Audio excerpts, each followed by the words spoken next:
Hello बच्चों, कैसे हैं आप सभी। मुझे उम्मीद है कि आप बड़े अच्छे होंगे और बेहतरीन ढंग से पढ़ रहे होंगे। आप सभी का स्वागत है ज्योग्राफी पाठशाला में। कक्षा 12 भूगोल की यात्रा चल रही है बेटा। आज हम कर रहे हैं पाठ नंबर 2, भारत लोक अर्थव्यवस्था में से। आपका माइंड में बिल्कुल क्लियर होना चाहिए कि सर पहली बुक में तो हमने सर मानव भूगोल की प्रकृति पढ़ी थी, विश्व जनसंख्या वितरण पढ़ा था, मानव विकास को पढ़ा था, फिर आर्थिक क्रियाओं को, इनको परिवहन संचार को पढ़ा था। कुछ भी नहीं है उसमें, विश्व स्तर पढ़ा था। सेकंड बुक जो हमारी है उसमें भारत के रेफरेंस में जनसंख्या पढ़ ली। अब जब भारत के रेफरेंस में जनसंख्या पढ़ ली तो हमारी जिम्मेदारी बनती है कि हम भारत की जो मैन आत्मा है, जहां से भारत बन रहा है, उस जनसंख्या की बस्ती के बारे में बात करें। तो आज हमारा टॉपिक है मानव बस्ती। खास बात है यहाँ पर देख लीजिएगा कि ब्लूप्रिंट के हिसाब से यहां पर आपके पास में रिक्त स्थान, बहुविकल्पीय और अति लघुत्रात्मक प्रश्न आ रहे हैं, यानी छोटे प्रश्न पर ही हमको फोकस करना है अभी भी यहाँ पर। ठीक है, तो हम शुरू करते हैं मानव बस्ती क्या होती है। देखिए, आप थोड़ा सा सोचिए कि बस्ती का निर्माण कहां से हुआ था। मैं थोड़ा सा आपको प्राथमिक कार्य वाली कहानी सुनाना चाहूंगा। मैं आपको ये कहता हूं कि जब मनुष्य जनजाति के रूप में था, अब बड़ी जिम्मेदारी के साथ समझना आप इस बात को, जनजाति के रूप में था, तो सबसे पहले उसने क्या शुरू किया था, आखेट व भोजन संग्रहण करना शुरू किया था। जो भारत, जो लोगों का या जनसंख्या का सबसे प्राचीन क्या था, एक क्रियाकलाप था, आर्थिक क्रियाकलाप था, भोजन संग्रहण किया। जब यहां से इसकी उदर की पूर्ति नहीं हुई, पेट की पूर्ति नहीं हुई, तो इसने पशुपालन करना शुरू कर दिया। अभी मानव बस्ती नहीं है ये। अब जब पशुपालन कर रहा है तो पशुओं को एक स्थान से दूसरे स्थान पर लेके जा रहा है, कभी इधर कभी इधर कभी इधर। तो इसने नदी घाटियों के आसपास देखा कि वहां पर ऐसी घास उग रही है जो पशुओं को खिला सकते हैं, और ऐसी वहां पर कुछ फसल भी है जो खुद भी खा सकते हैं। तो वो यहीं पर रहने लगा, यहीं पर रुका। तो यहां पर क्या किया इसने, अपने पशुओं को सुरक्षित रखने के लिए, अब मेरे शब्दों को ध्यान रखना, अपने पशुओं को सुरक्षित रखने के लिए, खुद की रक्षा के लिए, मूलभूत आवश्यकता के लिए एक इसने संरचना का निर्माण किया। उस संरचना को हम अधिवास कहते हैं। क्या कहते हैं? अधिवास कहते हैं। और जब ऐसे कई अधिवास आसपास में बन गए, मनुष्यों के अधिवास बन गए, तो ये मिलकर ही क्या बन जाती है, मानव बस्ती बन जाती है। मानव बस्ती बन जाती है। तो मानव बस्ती हुई क्या, अगर हम परिभाषा देखें इसकी, मानव बस्ती की परिभाषा देखें तो क्या होगा। सामान्य सी बात है कि मनुष्य के द्वारा अपनी मूलभूत आवश्यकताओं की पूर्ति के लिए, अपनी मूलभूत आवश्यकता की पूर्ति के लिए तथा अपनी संपत्ति व स्वयं की सुरक्षा के लिए आसपास या पास अधिवासों का जो समूह था, या मकानों का समूह था, अधिवासों का समूह था, उसे ही हमने क्या कहा, मानव बस्ती कहा। तो आपके दिमाग में क्या आना चाहिए, आपके दिमाग में आना चाहिए कि मनुष्य ने मकान बनाए, फिर जैसे जैसे ये मान लीजिए रामलाल था, ये श्यामलाल था, ये मोहन था, तो इस तरीके से बन गए, तो ये मानव बस्ती का जन्म हो गया। ब्लास महोदय कहते हैं इसके अंदर, बिडाली ब्लास जो फ्रांस के थे, वो ये कहते हैं कि मनुष्य ने अपनी संपत्ति की सुरक्षा के लिए तथा पशुओं की रक्षा के लिए जिस संरचना का निर्माण किया उसे अधिवास कहते हैं, और वही अधिवास मिलकर क्या बनते हैं, मानव बस्ती। तो मानव बस्ती की सामान्य परिभाषा आप यही लिखेंगे कि अपनी मूलभूत आवश्यकता की पूर्ति के लिए तथा स्वयं की तथा अपने पशुओं की सुरक्षा के लिए, सुरक्षा किससे, पशुओं के द्वारा, जानवरों के द्वारा, या फिर किसी बाहरी आक्रमणकारी के द्वारा, उसकी सुरक्षा के लिए उन्होंने पास अधिवासों का निर्माण कर दिया, उसे हम मानव बस्ती कहते हैं। ठीक है जी। अब देखिए, मानव बस्ती को हम आर्थिक आधार पर व सामाजिक आधार पर बेटा, हम आर्थिक, सामाजिक और आकार की दृष्टि से दो भागों में बांटते हैं। पहली बस्ती होती है ग्रामीण बस्ती, और दूसरी होती है आपकी नगरीय बस्ती। सर दूसरी कौन सी होती है, आपकी नगरीय बस्ती। अब ग्रामीण बस्ती क्या होती है सर, ग्रामीण बस्ती का मतलब समझ जाइए कि ग्रामीण बस्ती में खास बात यह होगा कि मकान क्या होंगे, बिखरे हुए रूप में होंगे, पास पास में होंगे। आप शहरों में जाकर देखिए, आपको रहने की जगह नहीं मिलती, बिल्कुल पास पास मकान होते हैं, वहां बिखरे हुए रूप में होंगे, कभी खाली जगह मिल गई, फिर बिखरे हुए रूप में होंगे। वहां पर लोग किसान यानी प्राथमिक कार्यों में संलग्न होंगे, या तो खेती कर रहे हैं, या लकड़ी काट रहे हैं, या पशु चला रहे हैं। तो बिखरे हुए रूप में स्थित ऐसी छोटी बस्तियां जो कृषि व प्राथमिक कार्यों में संलग्न है, ग्रामीण बस्तियां कहलाती है, जहां की 75% पुरुष जनसंख्या कहां पर संलग्न है, कृषि कार्यों में संलग्न है। तो सामान्य सी परिभाषा बन गई, ग्रामीण बस्तियों में जो मकान होते हैं या जो बस्तियां होती है वो बिखरी हुई रूप में होती है, और यहाँ पर 75% से ज्यादा जो पुरुष लोग हैं वो प्राथमिक कार्यों में संलग्न होते हैं, जबकि नगरीय बस्तियों में क्या होता है कि 75% जो पुरुष जनसंख्या है वो गैर प्राथमिक कार्यों में संलग्न होती है, गैर प्राथमिक कार्यों में संलग्न होती है। ठीक है, और यहां पर मकान क्या होते हैं, संकुलित होते हैं, पास पास होते हैं। एक सामान्य सी परिभाषा हुई। लेकिन अगर हमारे दिमाग में आता है कि सर ग्रामीण और नगरीय बस्ती में केवल इतना ही अंतर है क्या, नहीं सर। ग्रामीण बस्ती में हमने देखा कि मकान बिखरे हुए रूप में होते हैं, तो हमने नगरीय बस्ती में देखा कि मकान पास पास में होते हैं। आपने ये देखा होगा ग्रामीण बस्तियों में जो वहां लोग रहते हैं वो एक दूसरे प्रति स्नेह रखते हैं, थोड़ी समस्याओं को सुनते हैं, तो वहां पर सामाजिक संबंध प्रगाढ़ होते हैं, जबकि नगरों में ऐसा नहीं होता है। नगरों में खुद से मतलब होता है, दूसरे से मतलब होता ही नहीं है। ग्रामीण बस्तियों में क्या होता है कि जो लोग होते हैं प्राथमिक कार्यों में संलग्न होते हैं, बताया आपको परिभाषा में, जबकि नगरीय बस्तियों में लोग प्राथमिक नहीं द्वितीयक या तृतीयक कार्यों में संलग्न होंगे। ग्रामीण बस्तियों में मुझे बताइए, अगर आपको अनाज चाहिए तो अनाज की मंडियां कहां मिलेगी, आपको शहरों में मिलेगी। लेकिन अनाज का शहरों में उगाया जाएगा क्या, जो शहर होगा वहां तो जमीन महंगी है, तो शहर से दूर जो गांवों में अनाज उगाया जाएगा, तो कच्चा माल कहां से मिल रहा है, गांवों से मिल रहा है। बाजार या उपभोक्ता कहां पर है, वो शहरों में है। तो जो ग्रामीण बस्तियां होगी वो कच्चे माल की स्रोत होगी, जबकि वहां पर वो आपके जो नगरीय बस्तियां होगी वो बाजार का स्रोत होगी। बिल्कुल सामान्य चीज है। नगरीय जो ग्रामीण बस्ती होगी वहां परिवहन का स्तर, शिक्षा का स्तर सामान्य होगा, प्राथमिक स्कूलें मिल जाती है, आचर 12th मिल जाती है। कॉलेज जाना है तो आपको कहां आना पड़ेगा, नगरों में आना पड़ेगा। तो कुछ सामान्य सी चीज देखिए, अब सामाजिक संबंध घनिष्ठ होते हैं, जबकि यहाँ पर सामाजिक संबंध कमजोर होते हैं नगरीय बस्तियों में। ग्रामीण बस्तियों में प्राथमिक कार्यों में लोग संलग्न होते हैं, जबकि यहाँ पर द्वितीयक और तृतीयक कार्यों में लोग संलग्न होते हैं। ग्रामीण बस्तियां कच्चे माल का स्रोत होती है, अभी अभी बताया था, जबकि यहाँ पर ये उत्पाद के लिए बाजार उपभोक्ता दोनों उपलब्ध कराती है। मकानों की संरचना बिखरी होती है ग्रामीण बस्तियों में, जबकि यहाँ पर संकुलित होती है, सघन होती है। शिक्षा व स्वास्थ्य या परिवहन का स्तर सामान्य होता है, कम होता है, जबकि नगरीय बस्तियों में सब बेहतर होता है। ठीक है, अब देखिए ग्रामीण बस्तियों को प्रभावित करने वाले कारक। अब आपके दिमाग में आएगी सर कितने प्रभावित करने वाले कारक, आपने जनसंख्या कारक बताया था, आपने उसको प्रभावित करने वाले कारक भौगोलिक कारक, आर्थिक कारक बताए थे ना मैंने, सामाजिक सांस्कृतिक कारक। तो वही कारक है बेटा, कुछ अलग नहीं है। देखिए भौगोलिक कारक, तो भौगोलिक कारक में क्या होगा, आपकी जलवायु का आ जाएगी सर, आपकी मृदा आ जाएगी सर, आपकी जल की उपलब्धता आ जाएगी। यहां पर यह बताया गया है कि जहां पर जलवायु, मृदा व जल अच्छा मात्रा में मिलेगा वहां पर बस्तियां, ग्रामीण बस्तियां बनेगी। और ग्रामीण बस्तियों का कौन सा रूप होगा, वो होगा आपके पास में गुच्छित रूप हो जाएगा। क्या हो जाएगा, गुच्छित रूप हो जाएगा। वहां पर गुच्छित बस्तियां पाई जाएगी, जहां पर अनुकूल जलवायु, अनुकूल उपजाऊ मृदा, आपके पास में जल की उपलब्धता होगी, वहां गुच्छित बस्तियों का निर्माण होगा, ग्रामीण बस्तियों का निर्माण होगा। अच्छा देखिए, आप अगर हम भारत में बात करें और अगर पश्चिमी राजस्थान में बात करते हैं, तो पश्चिमी राजस्थान में, जैसे मान लीजिए हमारे पास में राजस्थान है, इस राजस्थान में मान लीजिए यही पानी मिल रहा है, तो जहां पानी की कमी है वहां पर अगर जल का स्रोत पाया जा रहा है तो वहां भी लोग वहीं पर आके रहेंगे ना, बताइए रहेंगे नहीं रहेंगे, तो वहां भी गुच्छित बस्तियों का निर्माण हो जाएगा। यानी पश्चिमी राजस्थान में जहां पानी की समस्या है तो वहां जल स्रोत के निकट में ग्रामीण बस्तियों की गुच्छित बस्तियों का निर्माण हो जाता है। सांस्कृतिक और मानव जड़ित कारक, ये आपके था, भौगोलिक कारक था, आपको पता है, सांस्कृतिक कारक था, एक आर्थिक कारक था। तो आर्थिक कारक हम ग्रामीणों में ले नहीं रहे, वो नगरों में ले सकते हैं हम, इसलिए ये तो वही कारक है जो आपके पास में जनसंख्या वितरण को प्रभावित करने वाले कारक थे। इसमें क्या होगा, समान भाषा, आपके वेशभूषा, आपके जाति। आप देखते हैं ना गांवों के अंदर जो ढानियां बनती है वो जाति के आधार पर तो बनती हैं, आपके जातिगत आधार पर उन ढानियों के नाम रखे रहते हैं, वहां पर लोग समूह रहते हैं, इस प्रकार से बनती है। लेकिन सुरक्षा संबंधी कारक, सुरक्षा किससे होगी, पशुओं से सुरक्षा, जंगली जानवरों से सुरक्षा हो जाएगी, जंगली पशुओं से सुरक्षा हो जाएगी, या कोई आक्रमणकारी से सुरक्षा के लिए वहां पर क्या होते हैं, ग्रामीण बस्तियां, जो गांव के जो लोग थे दूर दूर थे, उन्होंने बस्तियों का निर्माण कर लिया। अब आप अज्यूम कीजिए, सोचिए कि कहीं पर लोग रह रहे थे, लेकिन उन्होंने देखा मुझे सुरक्षा करनी है, तो वो एक आदमी वहां रह रहा था, सपोज कीजिए एक आदमी यहां रह रहा था, तो लोगों ने क्या कर लिया, पास पास मकान बनाना शुरू कर दिया, जैसे समय आने पर हम रक्षा कर सकेंगे, तो बस्ती का निर्माण हो गया। तो यहाँ पर गुच्छित बस्तियों का निर्माण हो जाएगा। तो 3 पॉइंट याद करने हैं, भौगोलिक कारक, सांस्कृतिक मानवजनित कारक और सुरक्षा संबंधी कारक। अब ग्रामीण बस्तियों के प्रकार, काफी मोस्ट क्वेश्चन, काफी अच्छा क्वेश्चन, यहां से क्वेश्चन बनता है। देखिए मैं प्रकार की बात करूं तो आपके 4 प्रकार होंगे। पहला होगा गुच्छित या सहत या संकुलित बस्तियां, ठीक है, इनको हम बाद में देखेंगे, थोड़ा सा आप इसको थोड़ा सा होल्ड कीजिए। और अब देखिए दूसरा आपके पास में यहां पर है अर्धगुच्छित विखंडित बस्तियां, ठीक है। तीसरा आप देखिए पल्ली, नगला और ढानी। और चौथा आप देखेंगे यहां पर वो हो जाएगा एकाकी बस्तियां। सर ये 4 अलग अलग है ना, बिल्कुल सर।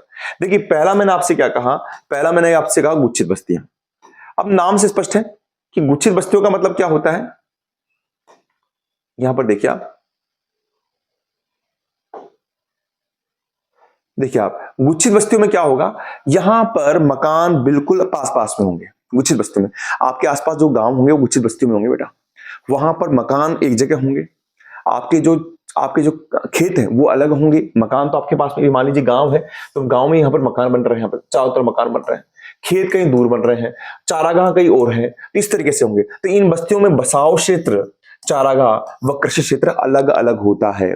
इनके नाम है गुच्छित बोल सकते हो, सहंत बोल सकते हो, संकुलित बोल सकते हो। आप अपने गांव में जाइए, आप देखिए आपके मकान आसपास बन रहे होंगे। अगर शहर मकान अंदर है तो, मतलब सिटी, मतलब बद्दे के अंदर है तो आपके खेत कहीं दूर होंगे। अब आप खेतों में रहने लग गए, वो बाद में बात पढ़ेंगे अब। और आपकी चारागाह दूर होंगे, तो ये विशेषता होती है। ठीक है।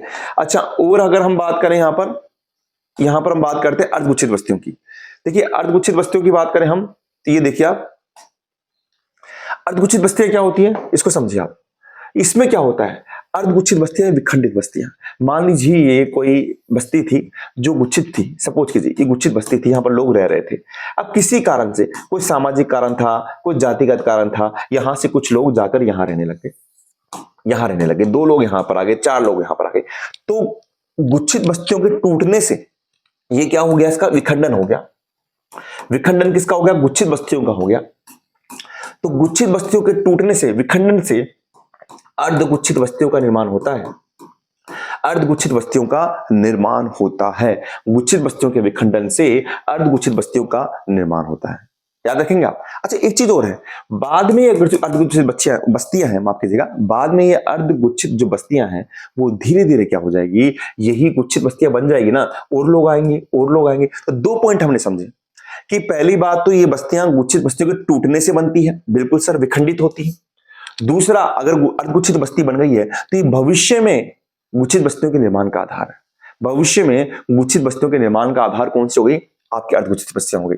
बनती कैसे, आप समझिए आप, कि आप इसमें लिखेंगे कि ये बस्तियां गुच्छित बस्तियों के टूटने से बनती है, जब सामाजिक कारणों से या जातिगत कारणों से जो आर्थिक रूप से सक्षम होते हैं, सामाजिक रूप से सक्षम होते हैं, वो तो गांव के मध्य में रहते हैं, और कुछ लोग स्वेच्छा से या फिर दबाव या बलपूर्वक उनको बाहर, गांव से बाहर की ओर विस्थापित कर दिया जाता है। तो इसके कारण वहां पर अर्धगुच्छित बस्तियों का निर्माण होता है। मैं दोबारा रिपीट कर रहा हूं कि जब जमींदार लोग या सक्षम लोग गांव के मध्य में रहते हैं तथा सामाजिक रूप से व आर्थिक रूप से पिछड़े हुए लोग अपने स्वेच्छा से या फिर बलपूर्वक बाहर की ओर धकेल दिए जाते हैं, तो उससे गुच्छित बस्तियों का टूटने से अर्धगुच्छित बस्तियों का निर्माण होता है। ठीक है, बिल्कुल सामान्य परिभाषा है। उदाहरण आप इसमें यहां पर देख सकते हैं। उदाहरण आपके पास में क्या आ जाएगा, आपके पास में गंगा का जो निचला मैदान है उसकी बात कर सकते हैं, यूपी बात कर सकते हैं, बिहार बात कर सकते हैं। अगला है पल्ली नगला ढाली। इसमें क्या होगा कि बस्ती टूट रही है, जो टूटी थी, लेकिन इस बस्ती के टूटने के कारण हो जाएंगे, या तो वो सामाजिक रूप से हो जाएंगे, जातिगत, मान लीजिए आप जातिगत, या फिर वो क्षेत्रीय आधार पर टूट जाएगी। आप देखते हैं कहीं पर जातिगत होता है, ढानी का नाम होता है, कुमाऊंतों की ढानी होती है, बंजारों की ढानी होती है, तो नाम होते हैं या क्षेत्र के हिसाब से होते हैं, ऊपर बास बोल लेते हैं, कुछ भी नाम दे देते हैं आपके हिसाब से। तो पल्ली नगरा ढानी क्या होती है, ये मानव जनित कारणों से बनती है। ये मानव जनित कारणों से बनती है, मानव जनित कारणों से बनती है। वो तो फिर भी क्षेत्रीय कारणों से बन जाएगी, कौन सी, जो कि विखंडित बस्ती होगी। तो ये मानव जनित कारणों से बनती है। इसमें जातिगत व क्षेत्रीय आधार पर ढानियों के नाम रखे जाते हैं। तो पल्ली नगला ढानी, इसमें आपको बता ही दिया मैंने कि आप इसमें भौतिक स्थान के आधार पर या जातिगत आधार पर नाम रखे जाते हैं। उदाहरण लीजिए, गंगा का मैदान हो गया, राजस्थान, छत्तीसगढ़ एवं हिमालय की निचली घाटियां इसका उदाहरण हो गया। चौथा आप ले लीजिए, एकाकी परीक्षित बस्तियां, एकाकी परीक्षित बिखरी हुई बस्तियां, प्रकीर्ण बस्तियां भी कह सकते हैं इसको क्या कह सकते हैं हम, प्रकीर्ण बस्तियां भी कह सकते हैं। कैसे, मान लीजिए आपका गांव है, आप ये रह रहे हैं, यहाँ पर आराम से रहने, आप पास में 4-5 यहाँ रहने आराम से। आपके कोई चाचा बोलता है कि मैं भैया चारागाह अपने जो खेत है वहीं जाकर रहूंगा, तो उसने बस्ती को तोड़ दिया, तो यहां पर ऐसे बन जाएगी। या फिर जो एकाकी सुदूर जंगलों में जो लोग रहते हैं वो भी एकाकी बस्ती में होते हैं, पहाड़ों के ढालों पर रहते हैं वो भी होते हैं, खेत व चारागाह में जो लोग रहते हैं वो भी होते हैं। तो एकाकी परीक्षित बस्तियां क्या होती है कि जिनका निर्माण एकाकी सुदूर जंगलों में, पहाड़ों के ढालों में बनता है, या कुछ लोग होते हैं स्वेच्छा से अपने खेतों या चारागाहों में निवास कर लेते हैं, वहां रहने लग जाते हैं, तो इनका निर्माण होता है। इसके एग्जाम्पल वेरी वेरी इंपॉर्टेंट है, मेघालय, उत्तराखंड, हिमाचल प्रदेश और केरल। क्वेश्चन आ जाता है, केरल में मेघालय में, उत्तराखंड में, हिमाचल में कैसी बस्ती का निर्माण होगा? तो एकाकी, अकेला चालोरे, एकाकी बस्ती, परिष्कृत बस्ती। ठीक है, ये एग्जाम्पल याद करना है। मेघ, मेघ है ना, मेघ और केरल, जैसे रेल होती है, रेल अकेली चलती रहती है, ऐसे याद कर लीजिए, अकेली चलती रहती है, तो केरल में एकाकी हो गया। और बादल भी अकेले बरसते रहते हैं, इसलिए एकाकी हो गया। तो ये 4 बस्तियां हो गई। अब इन 4 बस्तियों में हम गुच्छित बस्तियों के बारे में थोड़ा सा पढ़ते हैं। देखिए आप गुच्छित बस्तियों में देखेंगे कि इन बस्तियों को ज्यामितीय आधार पर, हमने देखो ग्रामीण पढ़ ली, हमने गुच्छित पढ़ ली, हमने अर्धगुच्छित पढ़ लिया, हमने पल्ली नगरा ढाणी पढ़ लिया, और हमने पढ़ लिया आपकी एकाकी, जो किसके आधार पे है? वो आपके क्षेत्रीय आधार पर ग्रामीण बस्तियों के प्रकार है। ठीक है ना, आपके आर्थिक आधार पर, उनके आधार पर। अब ज्यामितीय आधार पे, अगर मान लीजिए मध्य में कोई सड़क है, रेल है, नहर है, तो दोनों तरफ अगर कोई मकान बन जाते हैं तो इनको हम रेखीय प्रतिरूप कहते हैं। चित्र भी आपको याद रखना है। ठीक है, सड़क, रेल, नहर के किनारे। अगर मान लीजिए कोई आयताकार सड़कें हैं, वो समकोण पर काट रही है, और यहां पर भी मकान बन गए, यहां पर भी मकान बन गए, तो वो आयताकार प्रतिरूप होता है। जब 2 सड़कें समकोण पर काटती है तो वहां पर कौन सी प्रतिरूप का निर्माण होगा? आयताकार प्रतिरूप। और ये सब किसके प्रकार है? थोड़ा दिमाग में खोल कर बैठा लीजिएगा, ये गुच्छित बस्तियों के, ग्रामीण बस्तियों के आधार है। वर्ताकार प्रतिरूप, जब मध्य में कोई तालाब हो, किला हो, कोई महल हो, कोई मंदिर हो, तो उसके आसपास जो मकानों का निर्माण बनता है, तो जो प्रतिरूप बनता है उसे वर्ताकार प्रतिरूप बनता है। ये क्वेश्चन आता है कि किसी गांव, तालाब या किले के चारों ओर जो प्रतिरूप का निर्माण होता है, उसे हम क्या कहते हैं? वर्ताकार प्रतिरूप। कौन सा? गुच्छित ग्रामीण बस्ती का प्रकार है। ठीक है, अच्छा इसमें एक चीज और ले लीजिए आप। अगर मान लीजिए कोई क्षेत्र है, कोई बीच का तालाब या कोई है, उससे कई सड़कें निकल रही, एक सड़क ये निकल गई, मान लीजिए आप, एक सड़क आपके पास में ये निकल गई, एक सड़क ये निकल गई, एक ये निकल गई, एक ये निकल गई, पहिए की तरह, जैसे साइकिल के पहिया होता है ना, वैसे। तो पहिए की तरह वहां पर फिर मकान बन गए चारों तरफ, तो ऐसे को बोलेंगे अरीय प्रतिरूप। जब मुख्य केंद्र से सड़कें निकलती है तो उसे हम अरीय प्रतिरूप कहते हैं। गुच्छित बस्तियां क्यों बनती हैं? अभी मैं चर्चा कर चुका हूं, सुरक्षा के कारण बनती है सर, और एक जल की उपलब्धता के कारण बनती है। सुरक्षा के कारण बताया, जंगली जानवरों की सुरक्षा है, या फिर बाहरी आक्रमणकारियों की सुरक्षा है। मध्य भारत का बुंदेलखंड जो एमपी में है, वो इसका उदाहरण है, और नागालैंड इसका उदाहरण है। कहां पर? आपसे पूछ रहे मध्य भारत के बुंदेलखंड व नागालैंड में किस प्रकार से बस्तियों का निर्माण हो रहा है, तो आप बोलेंगे वहां पर गुच्छित बस्तियों का निर्माण हो रहा है। जल की उपलब्धता का मतलब क्या हो गया सर? इसका मतलब ये बताया मैंने आपको कि मान लीजिए राजस्थान की बात करी, राजस्थान में जल नहीं है लेकिन एक जगह जल मिल रहा है, तो जहां पर कम जल मिलता है वहां जलीय स्रोत के पास में ही बस्तियों का निर्माण होता है। कौन सी? गुच्छित बस्तियों का निर्माण हो जाता है। ठीक है, जल कम होने पर देखो, जल का गहनतम उपयोग करने के लिए पश्चिमी रास्ता में जल का निर्माण होता है, और गंगा का उपजाऊ क्षेत्र है, वहां पर यूपी, बिहार, पश्चिम बंगाल में तो वहां जनसंख्या रहेगी। लेकिन कम जल के क्षेत्र में भी गुच्छित बस्तियों का निर्माण हो जाता है। क्यों? क्योंकि वहां पर उस जल के आसपास लोग चले जाते हैं अपने पानी पीने के लिए, अपनी दैनिक आवश्यकता को पूर्ति के लिए। ठीक है, अच्छा अब हम पढ़ेंगे नगरीय बस्तियां। हमने काफी पढ़ लिया ग्रामीण बस्तियों के बारे में, लेकिन नगरीय बस्तियों के बारे में आप यूं समझिए, सामान्य परिभाषा यह है कि यहां पर 75% पुरुष जनसंख्या गैर कृषि कार्यों में संलग्न होती है, गैर कृषि कार्यों में संलग्न होती है। लेकिन 1991 की जनगणना के अनुसार नगरीय बस्तियों की भारत की परिभाषा सुनिए आप क्या है। यहां पर ये कहते हैं कि वह क्षेत्र नगर होगा जिसमें नगर निगम हो, नगर पालिका हो, सैनिक छावनी हो। ठीक है, अब सैनिक छावनी क्या होगी बाद में बात करेंगे, लेकिन इस एक से काम नहीं चलेगा, उसकी जनसंख्या भी 5000 से अधिक होनी चाहिए। अब आप बोलेंगे सर हमारे पास में गांव में तो 5000 जनसंख्या है, तो वो नगर क्यों नहीं है? वहां पर नगर निगम है क्या? नगर पालिका है क्या? नगर परिषद है क्या? नहीं है ना, इसलिए नहीं है। अच्छा, जनसंख्या भी हो गई, लेकिन फिर घनत्व भी कितना होना चाहिए? 400 व्यक्ति प्रति वर्ग किलोमीटर होना चाहिए। आपके पास में उसका नगर निगम के पास का एरिया हो, लेकिन ये नहीं होगा। और 75% जनसंख्या गैर कृषि कार्यों में संलग्न होनी चाहिए। ये चारों जब पूर्ति होगी तभी वो जनसंख्या, तभी वो क्षेत्र नगर में आएगा 1991 की जनगणना के अनुसार। अब देखिए भारत में नगरों का विकास। देखिए बेटा, भारत में नगरों का विकास प्रागैतिहासिक काल से हो रहा है। ऐतिहासिक काल से पहले जो प्रागैतिहासिक काल थे तब हो रहा है ना। प्रागैतिहासिक काल में क्या हो रहा है? अगर आप 2 नगरों का नाम सुनेंगे, एक तो सुनेंगे मोहनजोदड़ो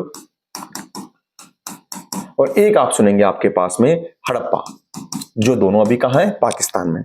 इसके बाद में ये तो हमारे पास में था, फिर जब आपके मुगल आते हैं तो मध्यकालीन नगरों का निर्माण होता है, और फिर जब अंग्रेज आते हैं आधुनिक काल में तब हमारे पास में क्या निर्माण होता है, आपके यूरोपीय आक्रमण का, यूरोपीय जब आते हैं तब हमारे आधुनिक नगरों का निर्माण होता है।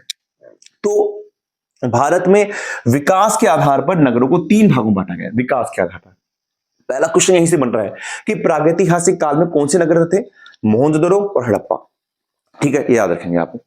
अब समय के हिसाब से देखिए, प्राचीन नगर क्या थे, ये धार्मिक व सांस्कृतिक नगर थे, ये धार्मिक व सांस्कृतिक नगर थे, प्राचीन नगर। अब धार्मिक सांस्कृतिक नगर कैसे, जैसे मान लीजिए इलाहाबाद की बात करें, जो आज के समय आपके उसका नाम प्रयागराज है।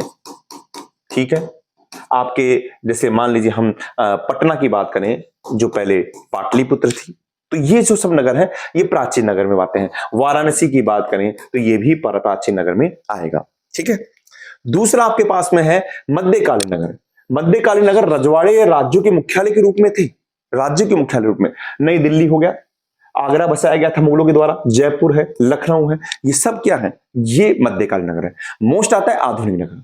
देखिए आधुनिक नगर आप इसको लिख लीजिएगा दिमाग में, ये यूरोपीय के द्वारा बनाए गए थे। अब यूरोप में केवल अंग्रेज नहीं थे, फ्रांसीसी भी थे, फ्रांस लोग भी आए थे, यूरोप में डच भी आए थे, आपके पास में आपके पास अंग्रेज भी आए थे, लेकिन मुख्य विकास अंग्रेजों के द्वारा किया गया।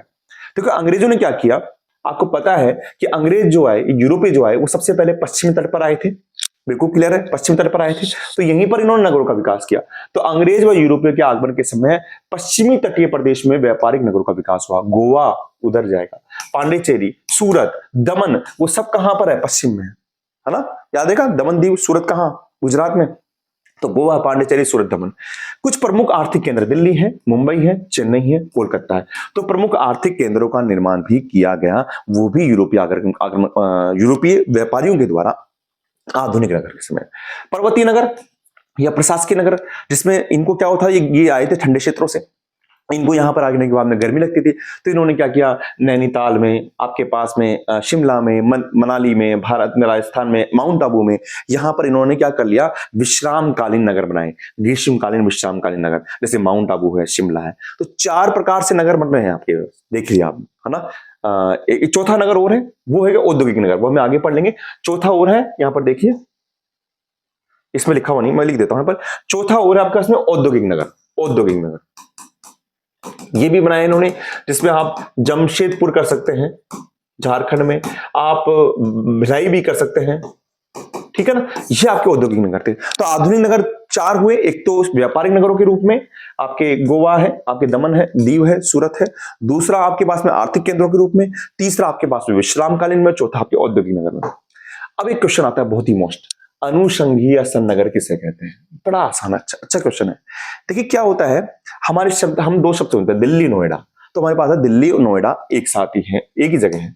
और हम बात करते हैं दिल्ली गुरुग्राम की बात करते हैं, गुरुग्राम, अब पहले गुड़गांव था, गुरुग्राम है। लेकिन आपको बता दूं जानकारी के लिए, दिल्ली तो दिल्ली में है, नोएडा हरियाणा में है, और गुरुग्राम भी हरियाणा में है। इसका मतलब जब 2 नगर अपना विकास इस प्रकार कर लेते हैं कि वो आपस में मिलते हुए दिखाई देते हैं, जब 2 नगर अपना विकास इस प्रकार से कर लेते हैं कि वो आपस में मिलते हुए दिखाई देते हैं, तो उन्हें हम अनुषंगीय सन्नगर कहते हैं। सन 1915 में पैट्रिक गिडीज ने यह अवधारणा दी थी, पैट्रिक गिडीज साहब ने यह अवधारणा दी थी कि जब 2 नगर अपना विकास इस प्रकार से कर लेते हैं कि वो आपस में मिलते हुए दिखाई देते हैं, तो उसे हम क्या कहते हैं, सन्नगर कहते हैं। पैट्रिक गिडीज ने अवधारणा दी थी। विश्व स्तर पर बात करें तो आपने मॉन्ट्रियल क्यूबेक का नाम सुना है ना, वो भी एक सन्नगर है। आपने गैरी शिकागो का नाम सुना होगा, वो भी सन्नगर है। आपने कोबे जापान में, ओसाका का नाम सुना था, वो भी सन्नगर है। मॉन्ट्रियल क्यूबेक तो आपको पता है ना, कैनेडियन पैसिफिक जो रेल समुद्री मार्ग था, रेल मार्ग था माफ कीजिएगा, उसको अपन कच्चा माल देते हैं। तो सन्नगर क्या हो गए, जब 2 नगर अपना विकास इस प्रकार कर लें कि ये आपस में मिलते हुए दिखाई दे। जैसे कुछ समय बाद में जयपुर और किशनगढ़ आपस में मिलता हुआ दिखाई देगा। किशनगढ़ है तो अजमेर में, लेकिन वो ऐसा लगेगा कि अजमेर का पार्ट, जयपुर का पार्ट है, तो वो क्या कहलाएगा आपके पास में, हमारे सन्नगर कहलाएगा। ठीक है, यहां पर ये चीजें आपने पढ़ ली है। अब देखिए आप इसके बाद में हमारे सन्नगर आ गए। अब नेक्स्ट वीडियो के अंदर बेटा हम पढ़ेंगे नगरों के बारे में, नगर की जनसंख्या क्या है, नगर को जनसंख्या के आधार पर कितने भागों में बांटा गया है, उसके कार्यों के आधार पर कितने भागों में बांटा गया है, हम ये चर्चा करेंगे। मुझे उम्मीद है कि आपको जो पढ़ाया वो समझ में आएगा। आपको छोटे छोटे क्वेश्चनों का बिल्कुल अच्छे ढंग से अध्ययन करना है। मिलता हूँ नेक्स्ट क्लास में। आप अपना ध्यान रखें। यहीं पढ़ते हैं। थैंक यू बेटा।